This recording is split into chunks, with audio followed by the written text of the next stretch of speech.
Only one thing matters. The truth. What's up, y'all? Welcome to the Trent the Truth Show.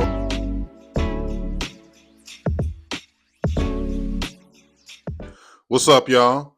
Welcome to the Trent the Truth Show. I'm your host, Trent the Truth. Whatever you're doing, wherever you're listening from, thank you for tuning in. Please like and subscribe to our podcast on Spotify and YouTube. It's the Trent the Truth Show. And while you're doing that, give us some love on social media.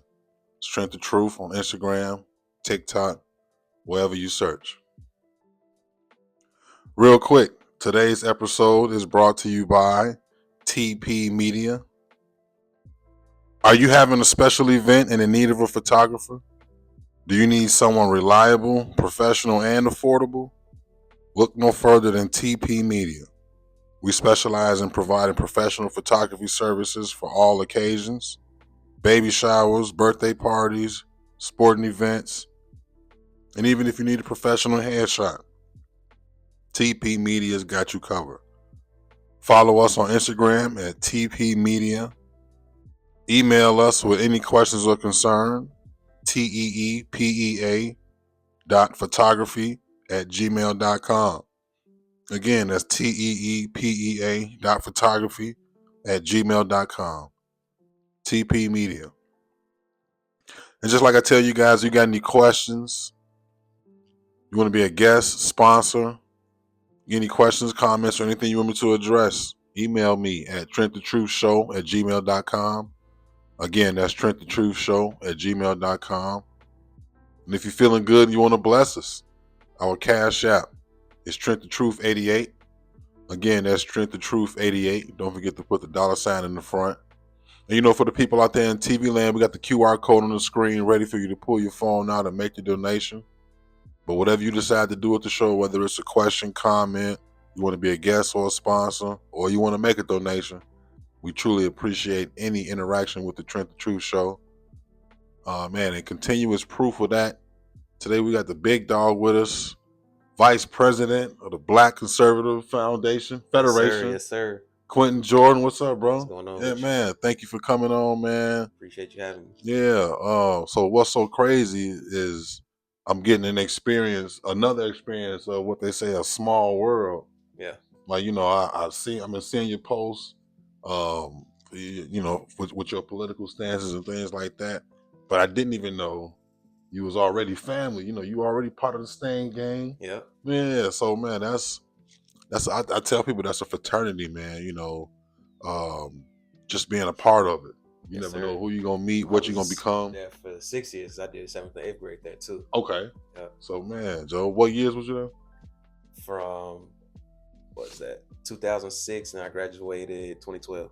Okay, so I graduated senior year when you came in. Yeah. Wow.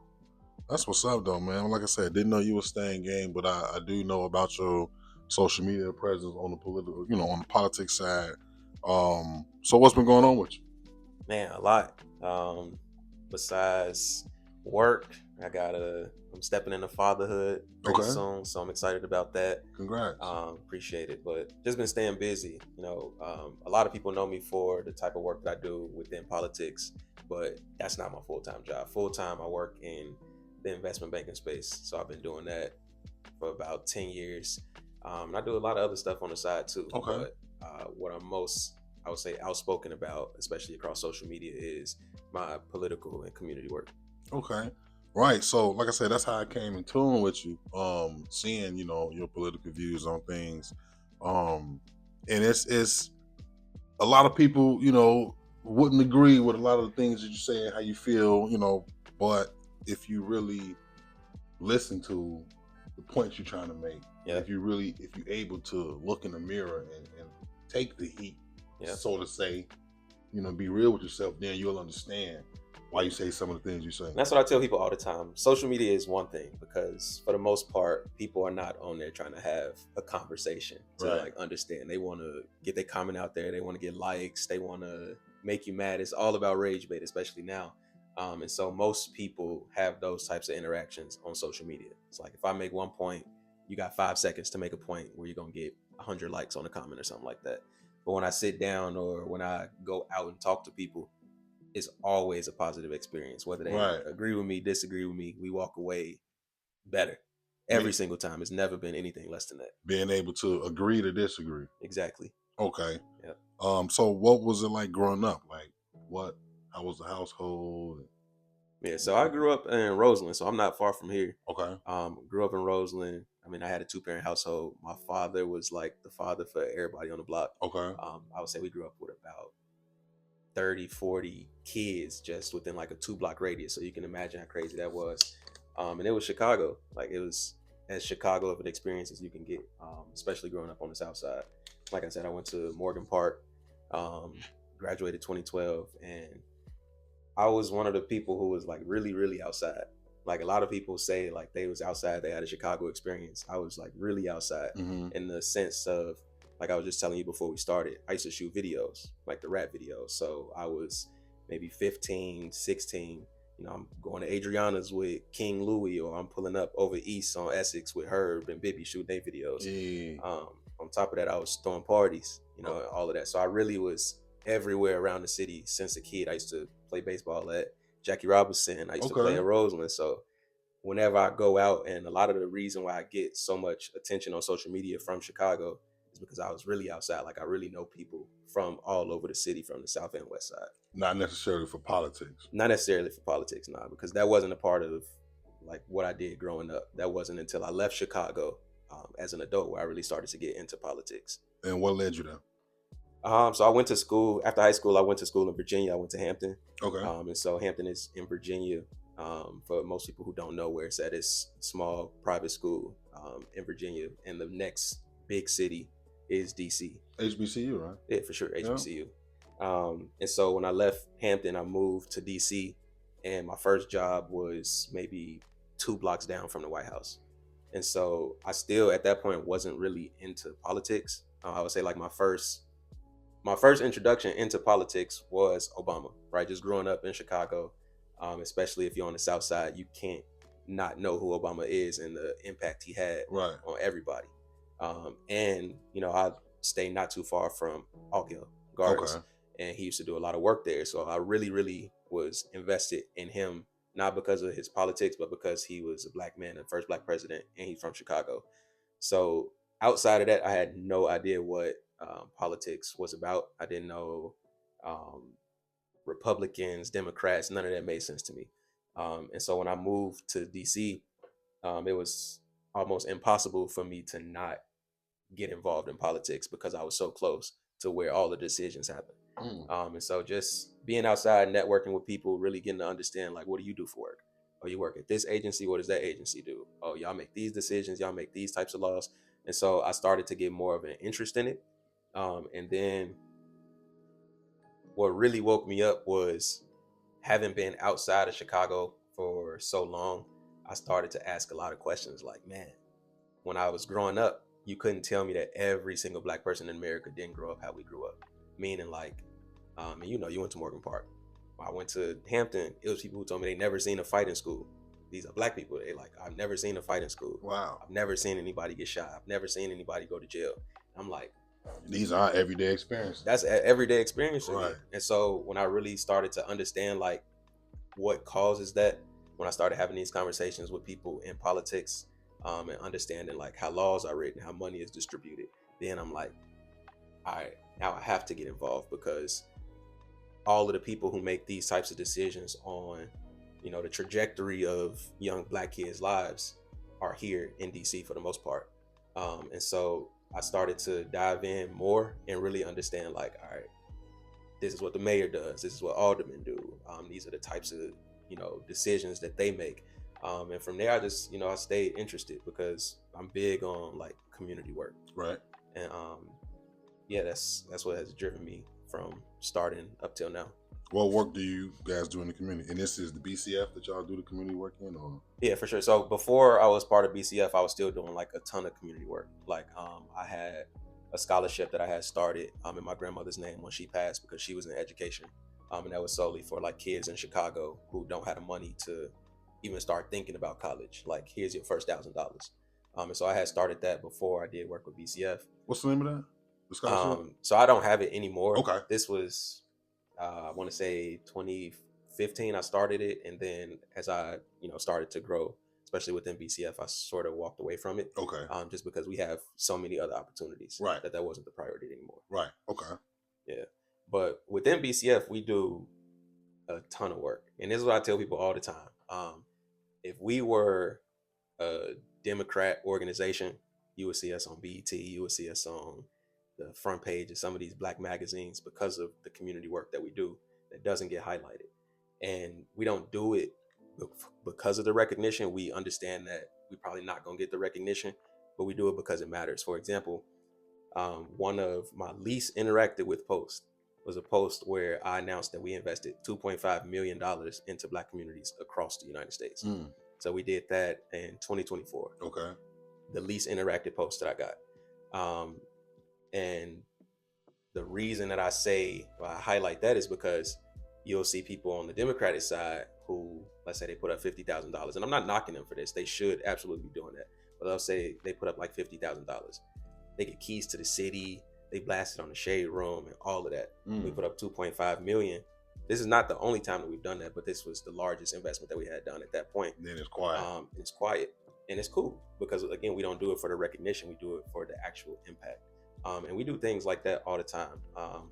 We did a bus tour around about 13 states, and we stopped in Chicago. We pulled up on 87, and we just stayed out there all day, having conversations with people, buying them gas, buying them groceries, and things of that sort. And so it varies as to what we do, but it's a range of things, from scholarships to getting students to actually come to the White House, introducing students to different colleges. A lot of students who don't live in cities and states where there are HBCUs don't even know what a HBCU is. Right. Like we don't really have any in Chicago. So a lot of Chicago students only know what they see on social media. So some of what we do is getting those kids outside of the city so they can go on those types of tours. We do a lot with job placement, and the list goes on. I can ramble all day, but that's good for the work that they do. What's the purpose of the BCF? The purpose of BCF, one of them is just what I mentioned, right? Okay. To have a lasting impact on the community. But the main purpose of BCF is to spread conservatism throughout Black America. Okay. Because it's my belief and it's our belief that conservative principles are what made Black America as strong as it was previously, when you had things like Black Wall Street, and even the rebirth of Black Wall Street. But also it's what Black families grow up on. Like every Black household in America, for the most part, is conservative. They just don't vote that way. Right. So even thinking as a child, like my family, we always kind of went and we voted Democrat. Like, yeah. But I learned something with our previous history. A long time ago, we were Republican. Yeah, Black Americans were Republicans for sure. What happened with that change? Like, when did that happen? Do you know? Yeah, so I can give some of the history of it. I'm sure as people gonna watch this and be like, "Oh, you didn't get this specific fact right," but you got to think back to the Civil War, right? So before then, Blacks didn't have any say so really within American politics and creating laws. And then if you think about which parties both of the sides represented in the South, the Southern Democrats were the ones who were trying to keep slavery, and they were fighting the North, who was trying to get rid of slavery. And so in the South, the Democrats weren't the popular party, right? And so when Blacks got their freedom, they were accepted by the Republican Party. That's why you have all of the first Black politicians were Republicans across the board. And Blacks voted that way for a very long time. And then I would say sort of after like the 1930s, when you had the Great Migration up to the North, things started to change a little bit. Number one, it was hard for Black people to get jobs. And then you had a Democrat president at the time. I want to say it was FDR. He put a lot of these programs in place that, somewhat benefited the Black community, but they were way more attractive to the Black community, like your welfare programs and things of that sort, that help people get jobs, that help people get money. And from there, Black people started to move towards the Democrat Party. It wasn't like it was an overnight thing, but because of that, Black people started to move more towards the Democrat Party. And then there are Southern Democrats. They didn't like these programs. Obviously, they're fully against welfare programs and things of that sort that helped blacks. Right. And so a lot of them became Republicans because of that.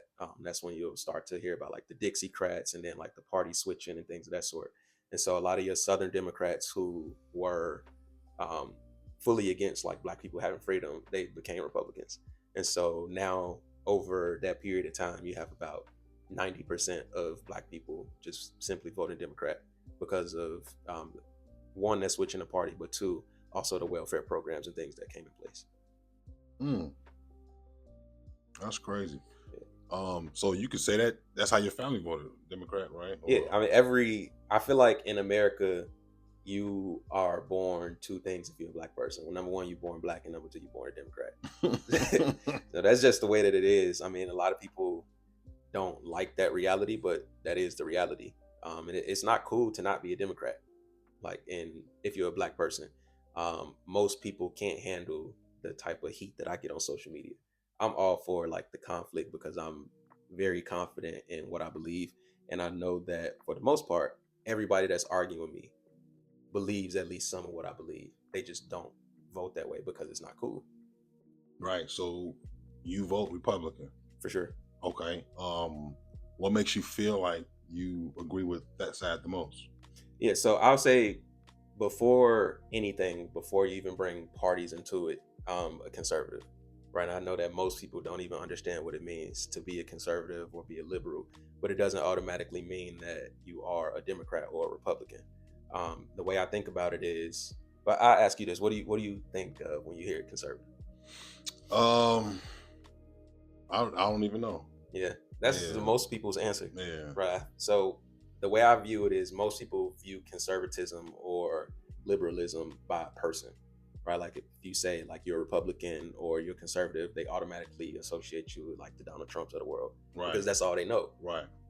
And if you are anything opposite of that, it's Kamala Harris, Joe Biden, whatever popular person you want to bring out. But for me, conservatism is not about a party or a person, because you can be conservative and be Democrat. That's very common.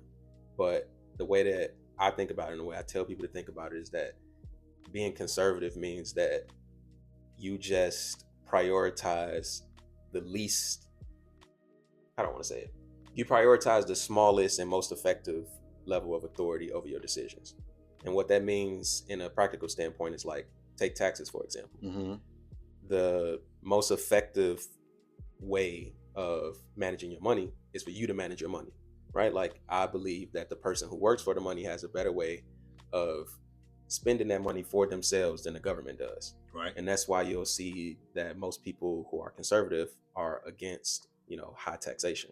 Is because I don't think that the government knows how to spend your money for you better than you do. Right. And you can apply that principle across the board, but it's really that simple, right? Like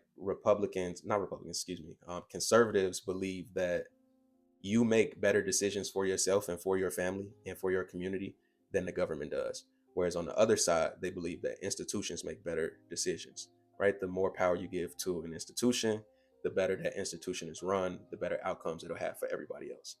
That's the main difference. It don't have anything to do with Trump. It don't have anything to do with any Democrat. It's as simple as that. I feel like I make better decisions for myself and my family. I feel like my local community makes better decisions for my local community than the federal government, and I want to keep it that way. But it don't seem like that's what it all boils down to, though. I mean, for most people, it's different, right? So that's the way that I think about it, and that's the way that I encourage other people to think about it, because at the end of the day, that's what the ideology really is about.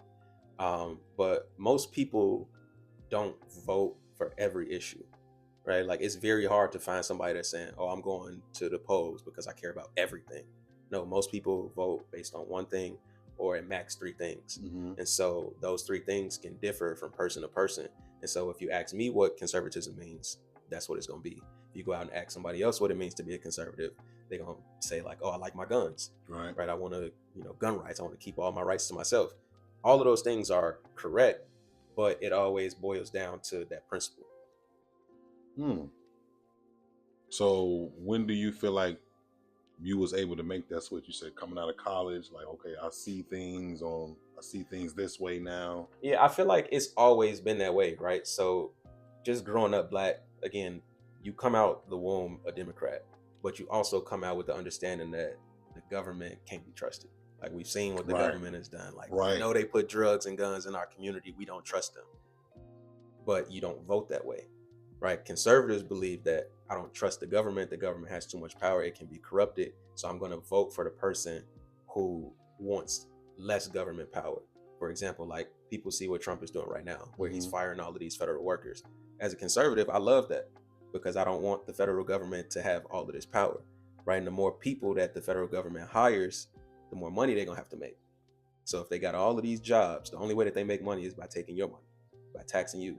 So I know that if they expand the government, they're going to have to take more of my money out of my pocket to feed the government. I don't want them to do that. I don't want them to have more control over my life. I want them to have less control over my life.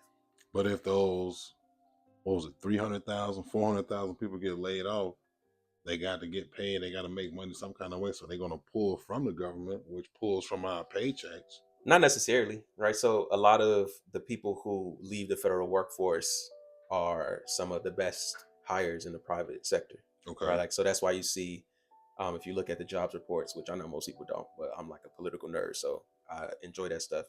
But if you look at the private sector, most of all of the job creation is going to the private sector. Okay. So those people are, and not everybody, but most of those people who work for the government have the work experience that a lot of these private sector clients and customers or companies are looking for. Okay. So where you headed with politics though? You planning on getting in some sort of office or something, or? I like being behind the scenes. Yeah. I don't plan on running for office. I like the work that we do at BCF. Like I said, we do a ton of community work.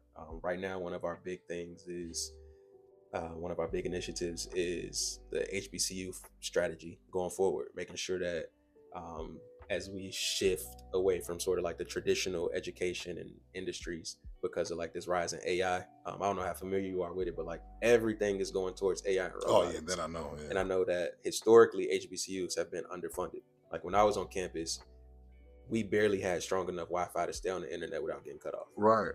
And I was at one of the, better funded HBCUs. So I can only imagine what that is like for everybody else. And even when we talk to students now, that's still an issue 10 years later. And so we want to make sure that issues like that don't hold students back from excelling, right? Being able to get the best jobs, being able to compete with the Harvards and the Yales of the world, and making sure that companies don't overlook HBCUs. Why do you think that happened though? What exactly? HBCUs getting underfunded. Is that strategic or is that just a sad coincidence? Yeah, I think it's somewhat strategic. I also think that there just hasn't traditionally been a focus on it, right? Like people always knew that HBCUs were underfunded, but it's one of those things. It's like that's the norm. So we just gonna continue to be underfunded. We're gonna keep going to Washington D.C. asking for this money, and then I really think it took somebody like Trump to really sit back and say, and you'll hear him say it all the time. He's like, "Why do y'all keep coming to D.C. asking me for money every year?" And they're like, "This is what we do. Like we need the money. This is what we have to do." And so he signed into law that HBCUs would be permanently funded going forward. I think it took something like that for the spark to get lit, because Democrats see that and they like, no, he can't outdo us, because the majority of our voters within the Black community are Democrat. We can't let a Republican say that he did more for for HBCUs than we did. And then you saw when Biden and Kamala were in office, they gave HBCUs historic funding, right? The most money ever. They gave more money. Yeah. Exactly, which they should have. I'm proud of that, especially because you had Kamala, who was a graduate of Howard University, which is also HBCU. And then Trump got back in office, and he gave more money than that. And so I don't think it's going to be something that's overnight, but I think it took that spark for people to make it competitive, make it cool to fund HBCUs. And I think the next step within that is making the students more competitive, so that we can bring on more funding and compete with like the Harvards and other schools of the world. I see a lot of people, they like Trump, they back him. I've seen in some pictures, you met him, you was with him a couple times. What's the big deal with Donald Trump? Because people will see him When they research him, they find out he has failed businesses. They call him major racist. Yeah. What's the big deal with him? Why do you think he's the favorite now? Why do you think he's in politics? Because it seems like he's making a mockery of it. Yeah. I think depending on who you ask, you're going to get a million different answers. But the way that I see it is people like Trump because he's not your typical politician. I feel like before he ran for office, you never knew what was going on in DC.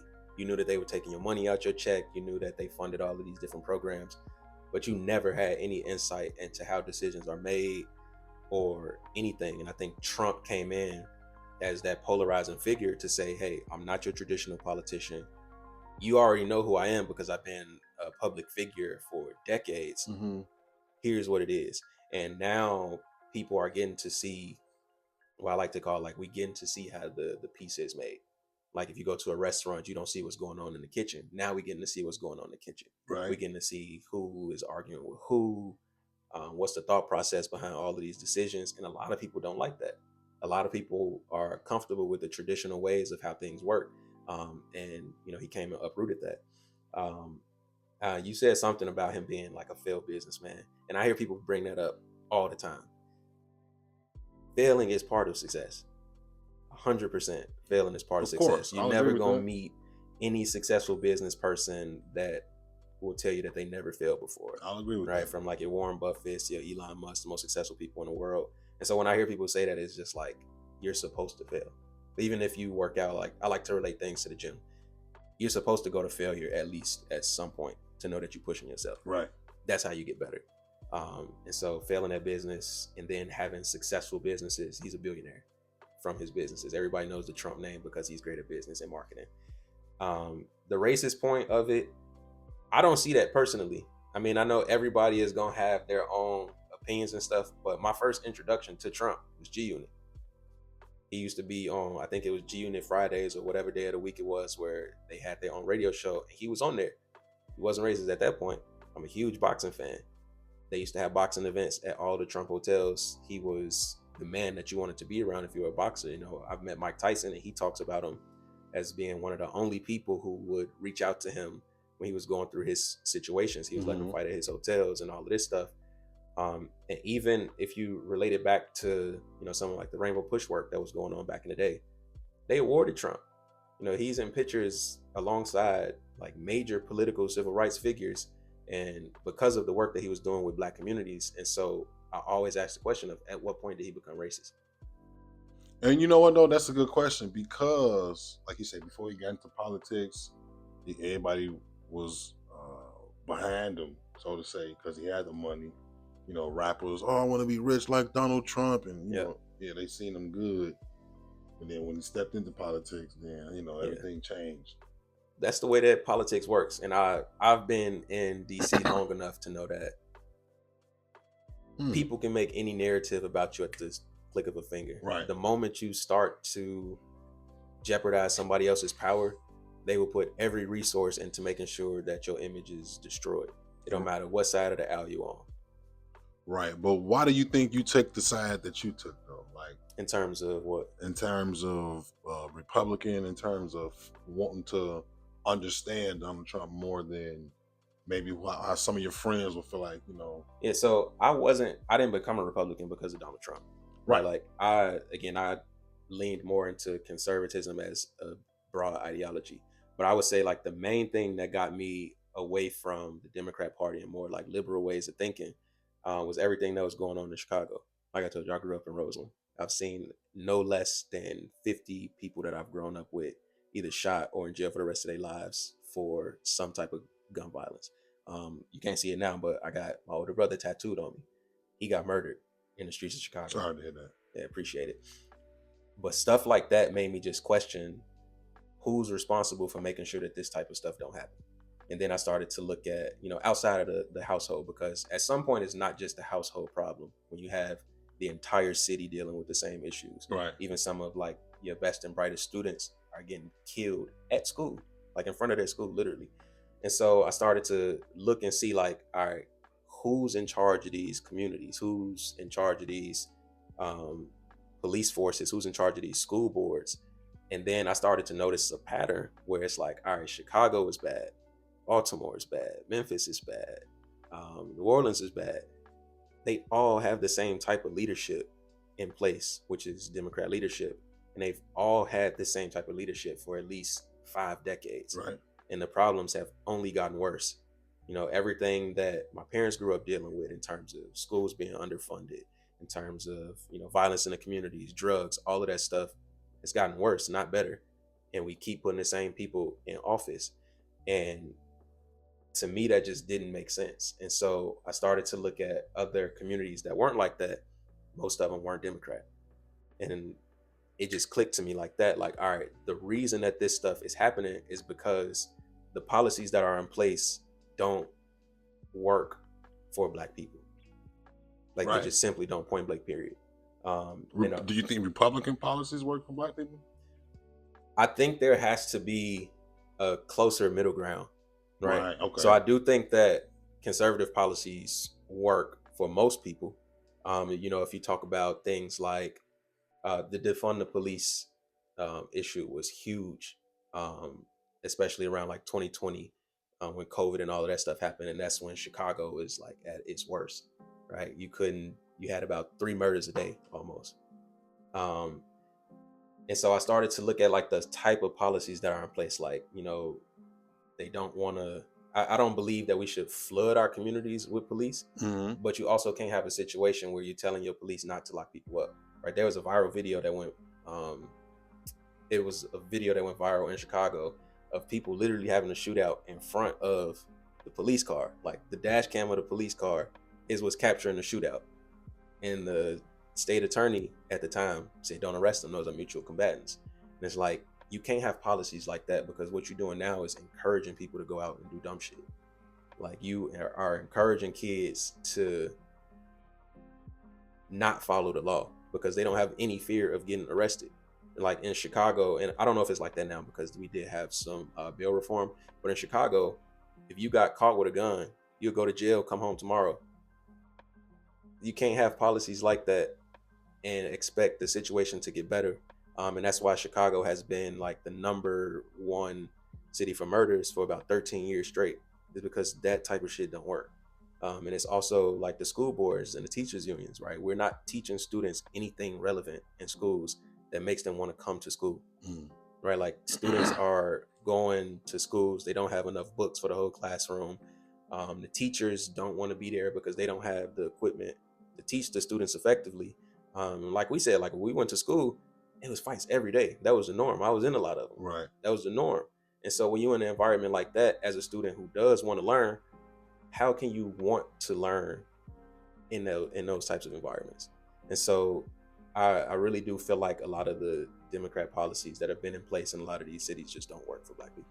But okay, so does changing the way you vote, does that automatically solve the problem? So now that I decide in my neighborhood, the same messed up neighborhood that you just talked about, and I know it's true, I live in a neighborhood, everything is underfunded.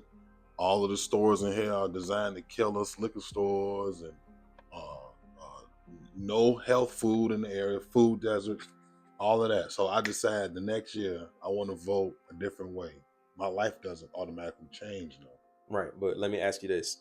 If I already know that you're going to vote for me, regardless if I do a good job or if I do a bad job, do you think I'm going to go out and try to make things better in your life? No, that's a good question.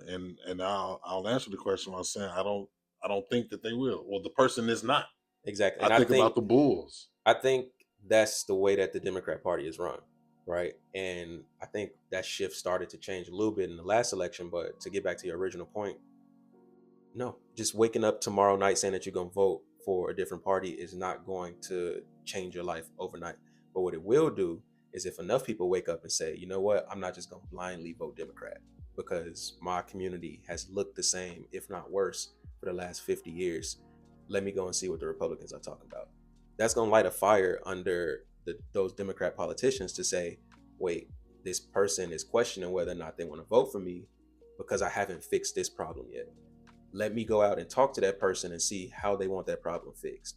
And then that's going to force the Republican candidates to come in and say, So you thinking about switching parties, how can I help you? So now you have two competing priorities, right? Both of them are fighting for your vote. For the longest, you never had parties fighting for the black vote. Republicans didn't show up because they already know you're not going to vote for them. That's all they want is the black vote. I wouldn't say that that's all they want, but that's what they should want. That's the And only they should fight for it. That's the only time these politicians come to these churches. That's the only time they come into our neighborhoods. That's true, but they should want the black vote. So like, I hear what you're saying, but they should want that, and they should be able to fight for it. But what do we get from it though? And let me explain it. Okay. So it doesn't happen overnight. If I'm a Democrat and I know I can show up to work and not do anything, and you still gonna vote for me, I'm gonna show up to work and not do anything. I'm gonna get paid and I'm gonna go home. Your community's still gonna suck. Now, if I know my job is at risk because you might vote for somebody else, and enough of y'all are thinking that way, I'm gonna show up to work and I'm gonna actually get something done. I'm gonna show up and I'm gonna ask you, oh, you want grocery stores in your communities that serve healthy food? Okay, let me see how I can get that done. Or you want less crime in your community? Okay, let me see how I can get that done. Because if I don't do that, then this person on the outside is going to come in and try to fix those problems, and I'm going to be out of a job.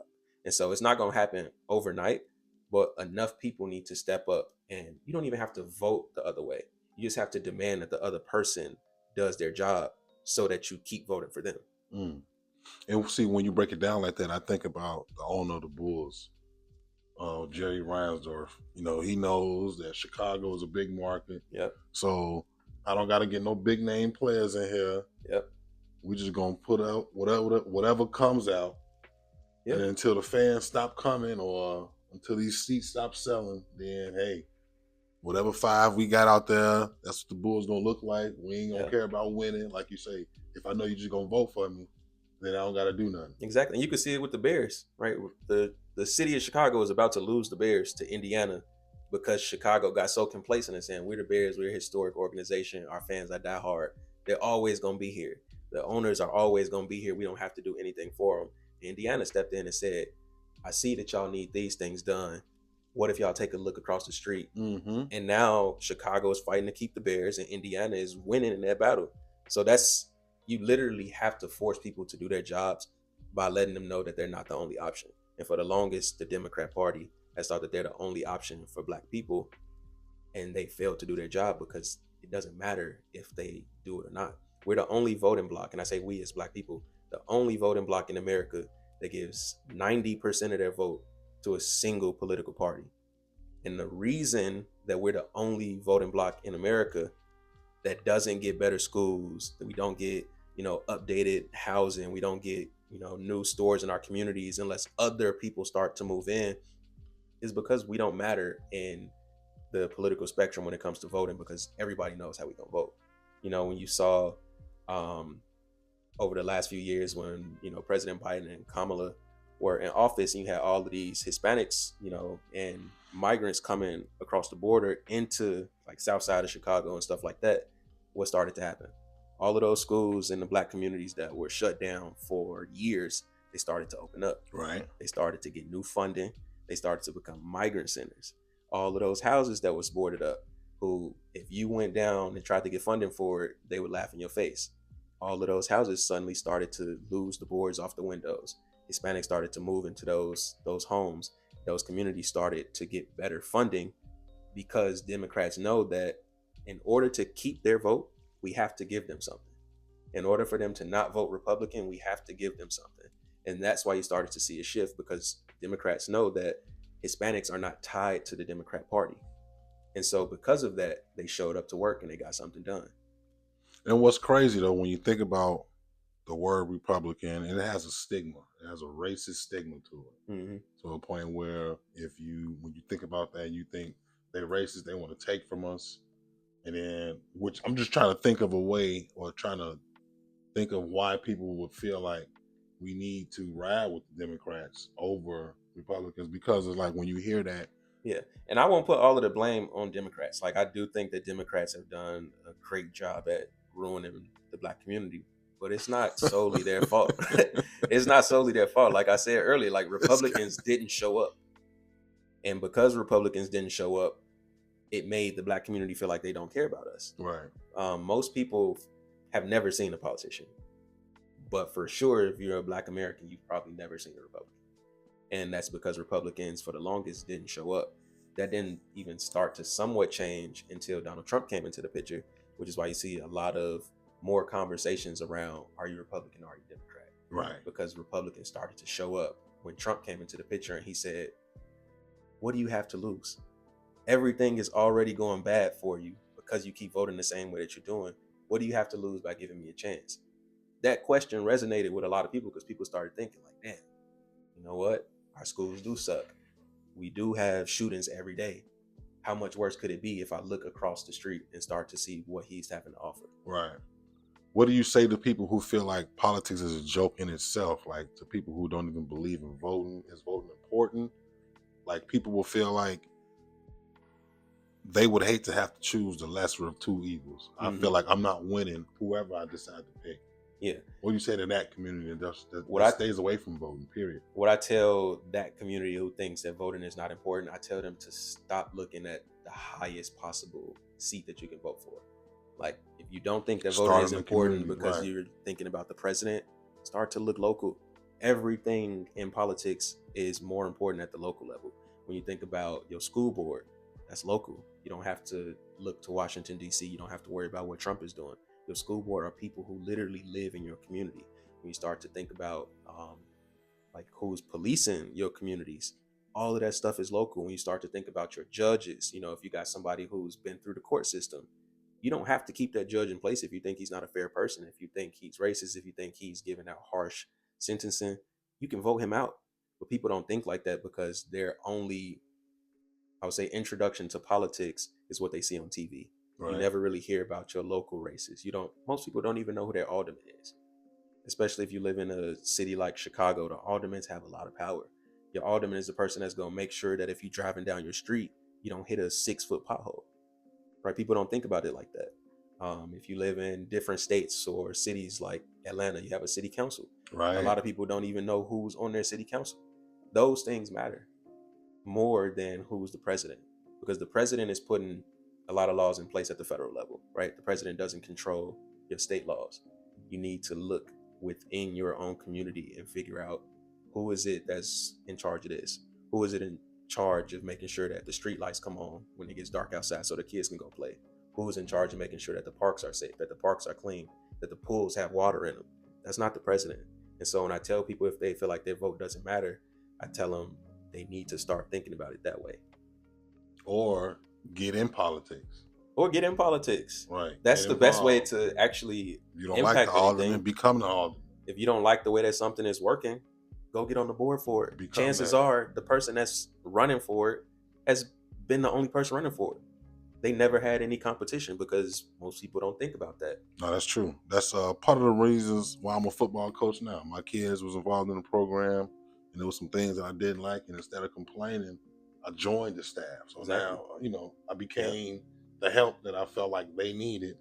That makes sense. And a lot of people feel like they don't have time to do that stuff also, which is fair, especially if you have other jobs. And for the most part, if you join politics, you're going to take a pay cut depending on what you do. Most of those jobs meet maybe once a month, once a quarter.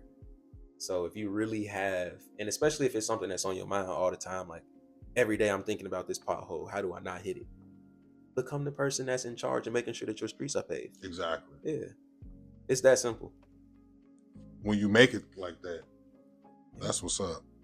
What do you feel like? What do you say to people who feel like, because like I said, you got like a crazy political stance or conservative, but you understand growing up in our neighborhoods, you understand systemic racism, you understand underfunding and all of those things, but yet you still on your page you'll have reels where you talk about the No Kings Day protest, how we gathered for that. Yeah. But all of the shootings in our own neighborhoods, we silent on those. Yeah, it's a slap in the face, right? We are the most consistent voting bloc for Democrats. And for them to not have that same sense of urgency for all of the crises that are going on in our communities is a slap in the face, right? When I think about the No Kings Day protest, it's almost laughable because we don't have a king, right? Like Trump has probably been to court more times than any president in history, simply because he's not a king, because he can't just sign a paper and get things passed. No, you have to go through the legal process. That's how it should be if people don't agree or if there's a legal question about what you're doing.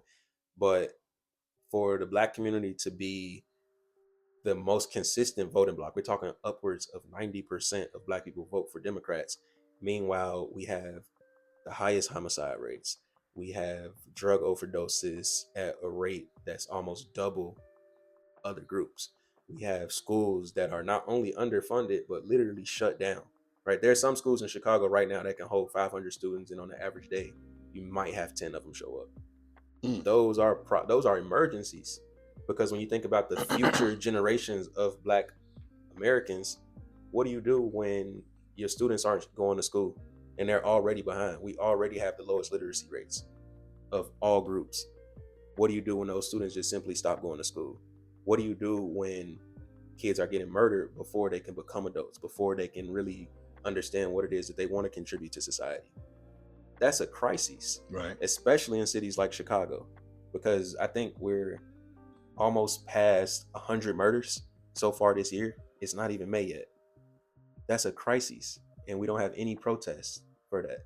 And it's not just, I won't even just put it simply on politicians, because your Black organizations don't do it either, right? I think back to election season when you had every D9 organization rallying people to go to the polls. They called it stroll to the polls or whatever, moniker they wanted to come up with. They raised millions of dollars to get people to go out and vote for federal election. You don't hear anything from those organizations, and I'm part of one. I'm critical of them all the time.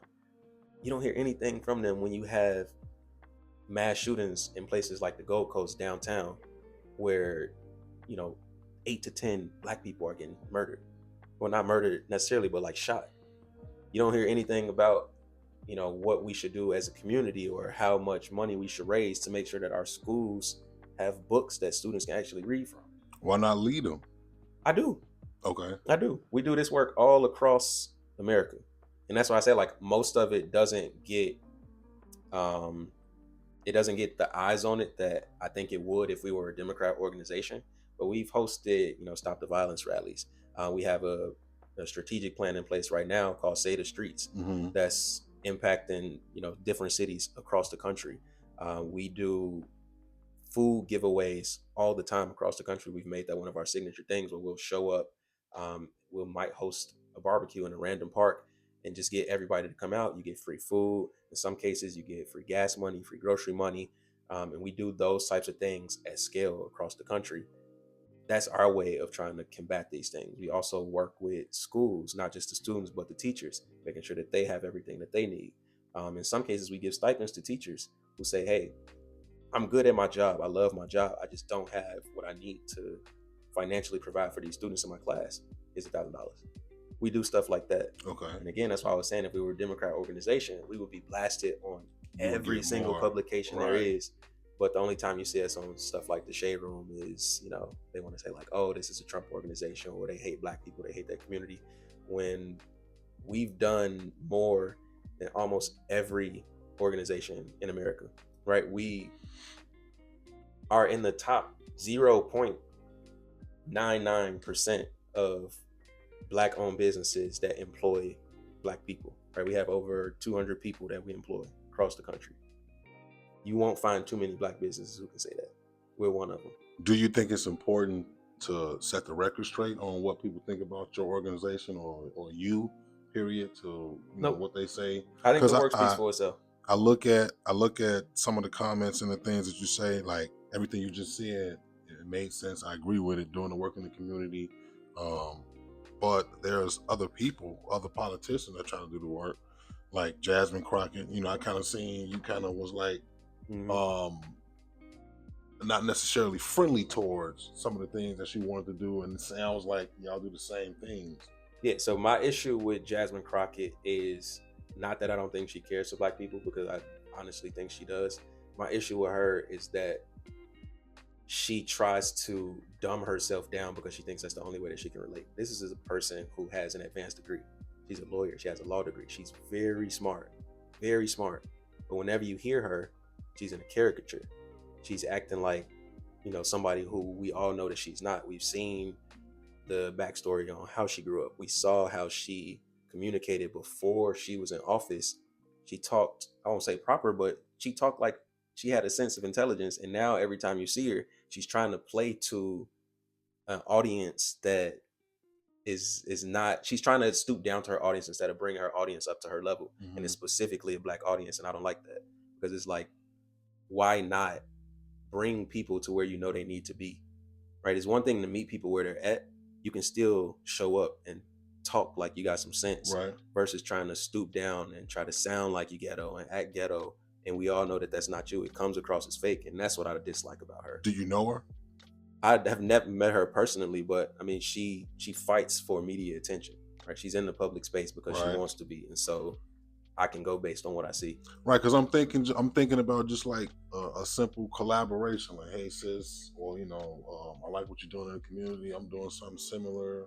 Yeah, so we work across the aisle a lot. Okay. Like, it's not like we are a Republican organization that just never reaches back and says, "Oh, I only want to work with Republicans." In order for us to actually be successful doing the work that we do in Black communities, especially in inner cities, we're forced to work with Democrats, because everybody in those communities are Democrats. So it's not like we're unwilling to reach across the aisle. It's like, no, let's reach across the aisle. Let's find common ground. I'll meet you where you at, and let's build from there. But what you won't see is organizations on that side of the aisle trying to do the same. So what do you think is the one thing that you feel like we need to agree on? I think there's a lot of stuff we need to agree on. The first thing I think that we need to agree on is everybody wants the same outcome, right? We all want safer communities. We all want our students to go to school and get a proper education. We all want, healthier food options in our communities. We don't want to see people dying from gun violence and drugs. We all want that stuff. Let's start with that, versus, oh, you're a Democrat, you're a Republican. You already lose the plot at that point, right? The moment you try to find differences in what we do versus common similarities, you already lost. So I think we need to first agree on the things that we agree on, and then map out a plan on how to get there. Because like I said, like I don't know if you're like very political or not, but for the most part, you agree with most of what I said. So with my whole political experience, the first time I voted for, in 2008, I was an adult, and I voted for Obama. I honestly only voted for him just because he was Black. Yeah. Now, I knew he was Democrat. I knew that from what we was coming from. I knew, I think the first one he ran up against, not Mitt Romney, not the first time. Was it Al Gore? No, I don't remember. I was very young. Right, he ran up against, I forget, but anyway, I just knew I wasn't Republican. I didn't agree with any other things, or I didn't think that I qualified to be Republican. Yeah. Because I feel like Republicans, they just really want tax breaks. That's what I think I know. So I don't get too far in politics. So what I did, though, I was just eager to vote for Obama because he was Black. And then as I started to grow and get into politics, I started to really find out that politicians, they all can kind of, have their ways about them that'll make you really see the law and politics for what it really is. They're humans. They can't keep all the promises. For sure. So that made me stray away from politics. I got away from politics. So then I got under the Woke Act, and I thought voting was pointless. Yeah. Don't vote. Oh, they just they fucking with you anyway, making you think you got a voice. So I spent a lot of time on that. So now I'm back on the side of understanding the importance of voting. But I still, in the back of my mind, think that they getting us some kind of way. I mean, it's politics at the end of the day. So everybody, I won't say everybody, but a lot of people are in it for self. Right. So you never really get away from that aspect of it. But you got to learn to work within that, right? It's no different than going to work and you got a manager that you don't like. Right. In order for you to keep getting paid, in order for y'all to get the job done, y'all got to sit down and figure out what y'all agree on and get the job done. It's no different than politics. So So like I said, before a long time though, I don't know, I just felt like it was pointless. It didn't help me. It didn't serve me because I'm seeing what's going on in my communities, like you say.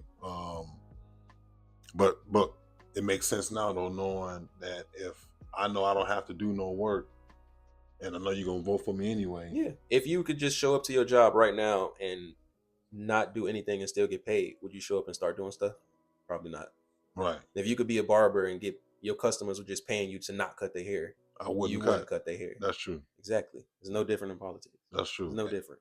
And I feel like when I was able to vote, it was a bonus that Obama was black, but he could have been anybody. Yeah. And I would have just voted Democrat just because I felt like, you know. And that's a lot of people. I think that's starting to change. I think social media is a big part of that. And people are going to hate to hear me say it, but I think Trump is a big part of that because for most people, Trump is the first politician that made them actually care about politics. Whether you like him, whether you hate him, you care about what he's doing. Mm-hmm. And because of that, you care about what everybody else is doing. You're saying, okay, this is what I don't like, or this is what I do like that Trump does. Where do you align with that? Where do you align on immigration?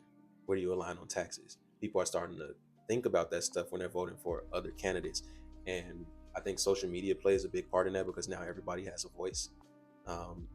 I think it's a benefit overall. But you said something not too long ago that I want to get your thoughts on. So you said that when you thought about Republicans, you thought that they were the party that enjoys tax breaks. Right. Would you think that it's fair to say that, or at least that you think that Republicans are, I don't want to frame the question. Do you think that you assume that Republicans are the party of the rich and Democrats are the party of the poor? I think so. I think if I were a multimillionaire, I would probably try to see the side of Republicans. I don't know why. Like I said, it's just those stigmas. Let me ask you a follow-up question. If I know that I'm the party of the poor, what does it benefit me to try to make sure that you're rich? It don't. Exactly. And so my policies are going to align with that, keeping you poor. That's why you have systems like the welfare program, where you can't earn over a certain amount or you lose your benefits. So I'm going to keep you poor because I'm the party of the poor and I need your vote. Whereas if I'm the party of the rich, I have every incentive to make sure that you become rich if I want your vote. Mm-hmm. I need to put more money in your pocket.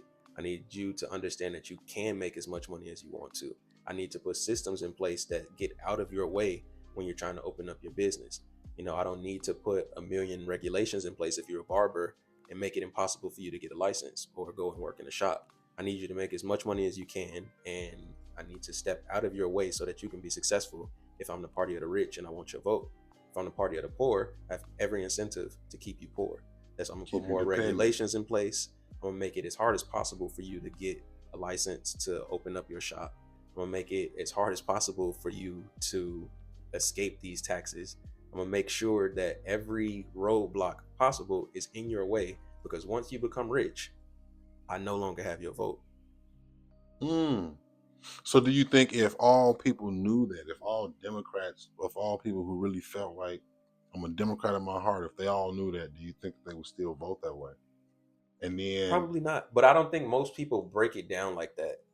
And I don't think that it's necessarily true to say that Republicans are the party of the rich and that Democrats are the party of the poor, because you got a lot of rich Democrats. Right. You got a lot of billionaires. In fact, in the last election, more billionaires gave money to Democrats than they did Republicans. Because they was maybe switching because of maybe some. I think a lot of it is they hate Trump. You know, a lot of them have known Trump and been in his circle since he was famous on The Apprentice. Mm-hmm. A lot of them hate to see him becoming more successful than them, or they probably have personal grievances. There was a lot of like the whole woke thing that was going on where it was cool to vote against Trump. You know, I can make a video and go viral and have everybody say like, "Oh, you're against Trump. I support you. I love you." There was a lot of that going on. But if you break it down as simply as I just did in terms of this is the party of the rich, this is the party of the poor, now I can understand what your incentive is. Because the only way I stay in power is if I get your vote. I'm going to keep you poor if I'm the party of the poor. I'm going to make you rich if I'm the party of the rich, because I need your vote. So is that a goal of yours, maybe to help people understand that better, or to help them understand why you think the way you think with that, or you just gonna let them think whatever? Or? That's part of the reason why I started doing content, is because I meet a ton of people who think just like me, who look just like me. You know, black people who are not fans of the Democrat Party, not necessarily fans of the Republican Party, but they share a lot of the same ideologies that I have. And so there's I've understood that they're scared to speak out more because they don't see enough people like them speaking out. And so I'm like, I know what I believe. You know, I'm confident in what I say. Let me start making content. And then I saw a lot more people making content. And then, you know, on my content, you see people arguing in the comments all day. And so that's what I want. I want to drive more discourse because I think when people sit down and have conversations like this, you know, even if we don't agree, we get further to the point. Because even, like I said, even before I met you, I've seen some of the posts, some of the reels, some of them I agree with, some of them I'm like, oh, wow, that's a crazy point of view, Yeah. you know? But I always let people feel like they can have and think and whatever they want. Like it was never, oh, he's all the way wrong. It was just like, wow, that's an interesting point of view. Yeah, so I never try to force people to agree with me. Right. Like even at BCF, our saying is be agreeable without being disagreeable. Like I'm gonna get my point across. I'm gonna try to break it down so where you can understand it. If we still disagree, at least you know we had you know good dialogue. At least I put something on your mind. At least I put something on your mind to think about. Whereas for the most part, you know, they always just say, "Oh, don't talk about politics. Don't talk about religion." No, you need to talk about politics. In fact, politics is probably the number one thing that people need to talk about because it impacts your everyday life. And I see, you know, political conversations and took you all over. I see you been on Fox News, Newsmax, BBC News, Revolt, and all kind of other different channels. So when they contact you, do they contact you because they want to try to like bust your balls or they want to get your opinion? It depends on who's reaching out. Some people, yeah, for sure. Yeah. But the news is very, and it depends on the timing of the news, especially around election season. You know, people reach out a lot more. Mm-hmm. But the news is very point in time, right? Like if something big is happening and you made a video on it and you got a lot of engagement, they want to see, okay, what's your thoughts? Let's bring you on the news and stuff like that. Right. But yeah, it's been interesting. I've had friendly news conversations and debates, and then I've had some where I walked into complete setup. You know, for the most part, if you go on the news or any of these super big platforms, they'll give you an idea of what it is that they want you to talk about. I've been in situations on some of these bigger platforms that are more left-leaning where they sent me out 5 topics. So I'm preparing to talk about those 5 topics. We get on there, something completely different. Oh, wow. So luckily, I'm informed enough to not make myself look stupid. And I'm smart enough to say, yeah, I don't know enough about that to comment on it. Exactly. And then I'm going to throw the ball back in your park because you're not going to make me look stupid on national TV. It's like, oh, well, you called me on here to talk about one thing and then you switched it up. So if we want to talk about that, let's talk about that. If not, I don't know why you brought me on here. Now the ball is in your court because I'm not going to look stupid. And you've had to say that to a news station before? For sure. Wow. So what do you think their plan was? To try to make you look dumb? Or? Yeah. I mean, the news is all about engagement, especially now because traditional media is dying because of social media and podcasts like this. You know, I would much rather, if I'm driving or if I'm sitting at home, I'd much rather watch this on YouTube or turn on CNN. And they know that. And so they have to follow the same game plan of, all right, let's get quick engagement. If I can make him look stupid and then I can frame it and put Trump supporter says the dumbest shit you can think of, people are going to engage in that. They're going to watch that first. Yeah, for sure. So I know the game. I know how it goes. What do you say to people who will call you, like they will feel like you just want to appeal to the whites, or they will call you like Sambo? Do you even care to clear those things up? Or? Nah, I don't. Because for the most part, like I said, like I've never had any type of interaction like that in person. Okay. And even when it happens online, it's always like the goofiest people. It's like, bro, you wouldn't say this to me in person. Right. And you also saying that because you don't know anything about the work that I do. Right? Like it would be one thing for me to just only cater to white people and everything that I do. All the community work is in white neighborhoods. And I don't ever think about giving back to the black community. But you don't hear that when we on 87, you know, giving away free groceries to predominantly black neighborhoods. You don't hear that when we pull up in Baltimore and we go through some of, you know, the worst communities in the area. Do they recognize you? Gas cards. I said, I don't do it for recognition. I genuinely don't do it for recognition. That's why most of that stuff you never see on my social media page. No, I'm saying like the work you do in the community. And when you say you never hear about people calling out your name or disrespecting you, Do they even recognize? Do they know? Oh, for sure. So I get an example of like the Morgan Park all class picnic that we have every year. It's a lot of people who will say crazy stuff to me. I can't wait to see your ass. I can't wait to see him. Oh, he can't show up. Every time I go, it's nothing but love, even from these same people. Because not to say like I'm the toughest person out there, but I don't carry myself in a way that would make you feel comfortable approaching me that way. Right. And I lead with respect. If I don't have a problem with you, I'm not going to make it a problem with you. And so people see that, and they see that the way other people gravitate around me, and they know that they can't hide behind a keyboard and say all of this stuff.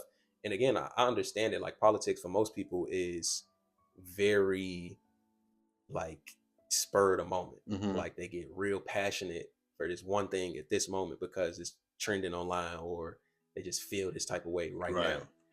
It's not, it's very hard to stay mad at something for 6 months. That's true. It was very hard to stay mad at something that you didn't really even care about. You just only wanted the likes for it.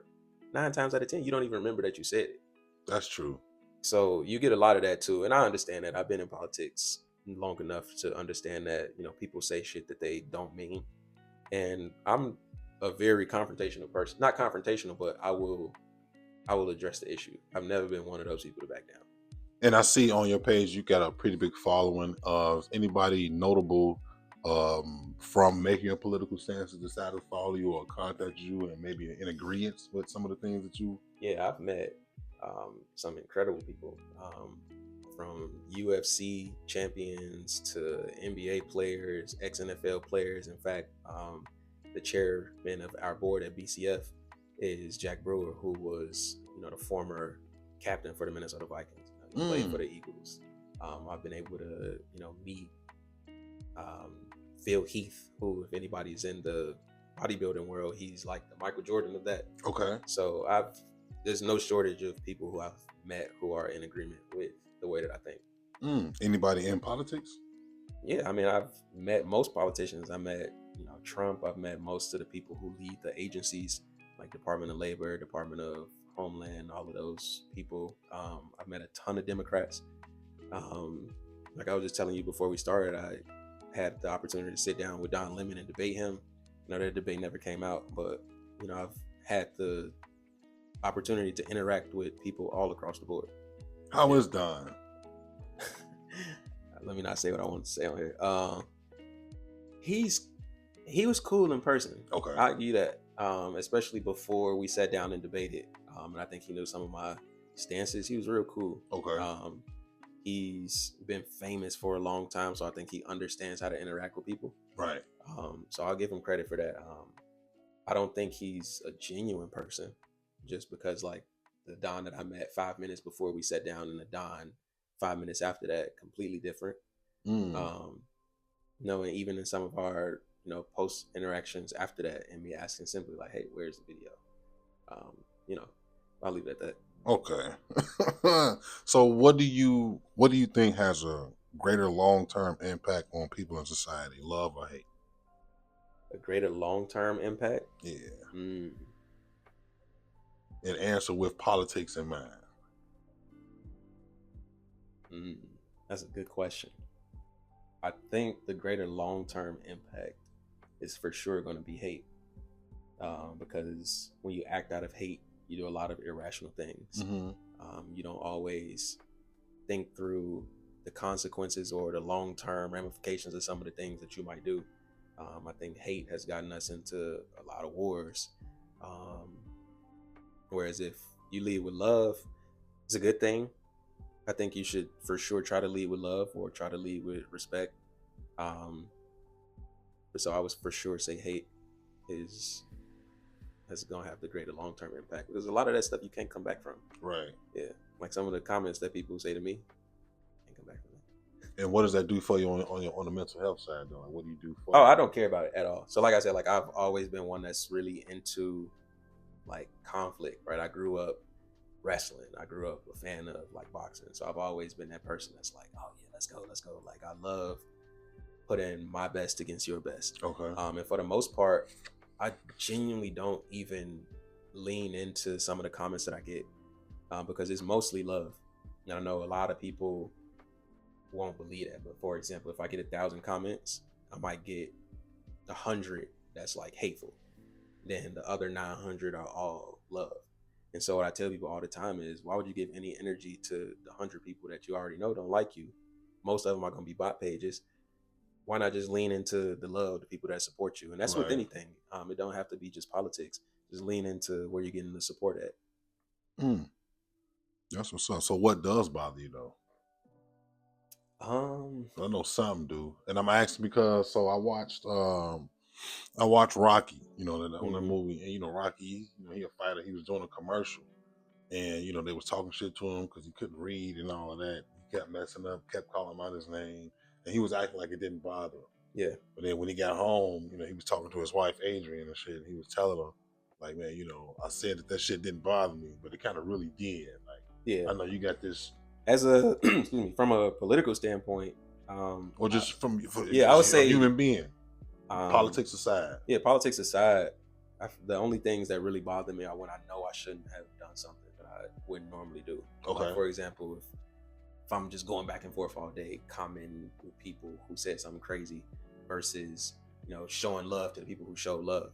I know I wouldn't normally do that. So that would bother me. Not necessarily that they said something, but the fact that I gave them attention. The fact that you gave it energy. Yeah. So now it's playing in the back of your head. Yeah, it's like, now I'm making this person feel like, they got to me, or I'm making this person feel like, I just made their day. I got, X amount of followers. This person got 200 followers. They going back and forth with me. This just made their day. Right. And it didn't mean nothing to me, but I still gave it attention. So I would say things of that sort where I do something that I know I shouldn't have or wouldn't have in other circumstances. And we mentioned this earlier, but you got a baby on the way. I do. How was your parents growing up, and then how is that either going to be the same, or how is that going to differ from the parent you're going to be? I think I had the best parents for sure. I know everybody says that, but I can only speak for myself. I grew up in a 2-parent household. My parents are still married to this day, and so I got to see all sides of what a marriage can look like. Okay. The bad, things that they don't want the kids to see, or things that they don't want the kids to hear, and you learn from all of that. And so I'm taking what I knew and what I gained from all of those situations. And even now as an adult, my parents are still in my life. Just learning from all of that and pouring it back into my daughter when she's here. Okay. Yeah. That's what's up.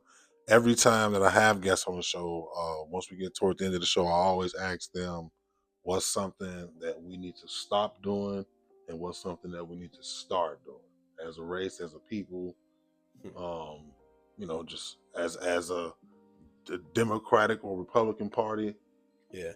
Are you asking as the race or as parties? Answer it however, whatever category. Yeah, I'll take it outside of politics. I say just as Black community in general. I think we need to start pouring more into our own communities and stop putting ourselves against each other, because it's only detrimental to us. Right. When we, go at each other in terms of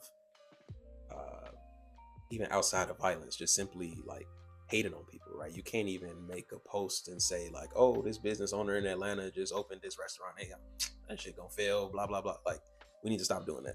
We need to pour support into people who are trying to do better, because chances are that the more people see that, it doesn't even have to be that person. If I see another person getting love for something positive that they're doing, I'm going to be more inclined to do positive stuff. Right. We don't get that enough in the Black community, right? Like, if you go in the shade room, it's nothing but mess. Yeah. It's nothing but mess and drama. And like, you don't really see that with other races. And I think that that's one of the main things that holds us back.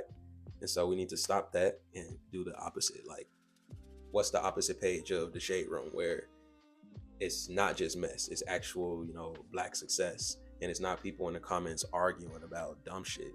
And see, that's the goal of my podcast. Like, I feel like it's enough nigger podcasts out here where we want to talk about celebrity beef and drama. And like, I'm seeing right now, it's other podcasters, they beefing about whatever. And I don't like none of it. I feel like we putting out an image that shows other people, no matter what level we on, we know how to pit ourselves against each other. Yeah. And I don't like that. That's the reality of it. And I think now more people are starting to notice and talk about it.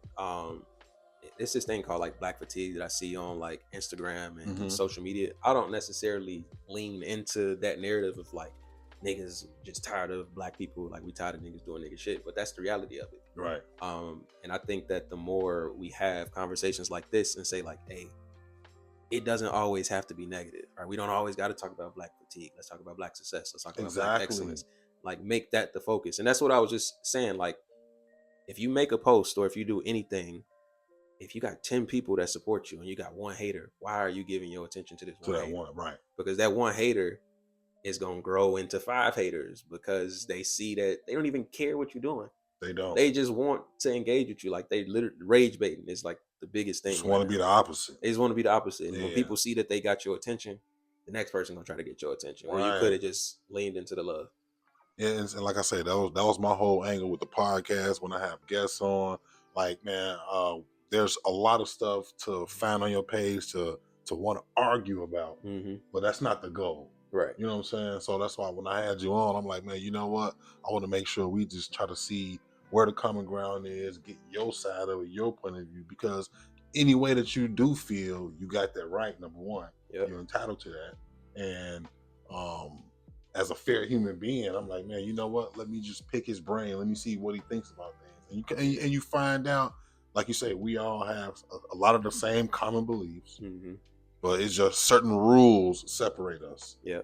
Well, okay, Republican, it's not Democrat. even necessarily rules. It's just like it's norms that people are scared to break. That's true. It's just no. There's no written rule that says you got to do this or you got to think that way. It's literally just norms, and because we have these norms, people are scared to have conversations that challenge them. Right. Yeah, like most people won't sit down and have a conversation with me because they know that I'm going to challenge them to think a way that they don't want to think.